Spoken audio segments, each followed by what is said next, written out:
Need to replace the auger shaft in your Traeger Pro Series 34? Today we're swapping it for a brand new one. It's the steel screw that carries pellets from the hopper to the firepot, and when it jams or wears, the fire starves. We'll walk it in clean technical diagrams to see the repair from angles that are hard to catch on camera. It's a medium job, about 50 minutes with a Phillips screwdriver, a small socket set, and a shop vacuum. Let's get into it. Step 1. Empty the hopper. But first, pull the plug and make sure everything is stone cold. Then, we can work. Set a bucket under the cleanout door on the hopper. Open the door and let the pellets drain out. Vacuum the sawdust off the hopper floor while it's empty. The manual asks for that regularly anyway. Step 2.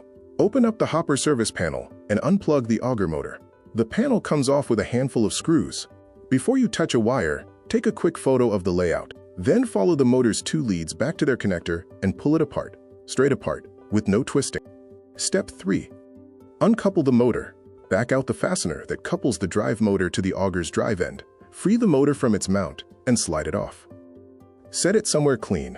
It's going right back on at the end. Step 4. Swap the auger. Slide the old auger back and out of its tube. If it's jammed, work it gently back and forth as you pull. Never hammer on the drive end. While the tube is empty, do what the manual says. Sand the inside of the tube and the outside of the auger with medium grit sandpaper if there's rust or scoring. Then vacuum every bit of grit out of the tube and the firepot. Now feed the new auger in, flighting first, and keep it level. Rotate it as it goes so the flighting walks itself down the tube until the drive end sits proud at the motor side. Step 5. Recouple and close up. Motor back on the drive end, coupling fastener snug, connector together. Panel on, pellets back in. Spin the auger by hand before the panel goes on. It should turn free, with no scraping. Now let's make sure it's working. Plug in, flip the power switch, and turn the dial to smoke. Listen at the hopper. The squeal or grind you started with should be gone. Pellets start dropping into the firepot within the first minute or two, and the feed stays steady once the fire catches. Pass all 4, and this repair is finished. That's it.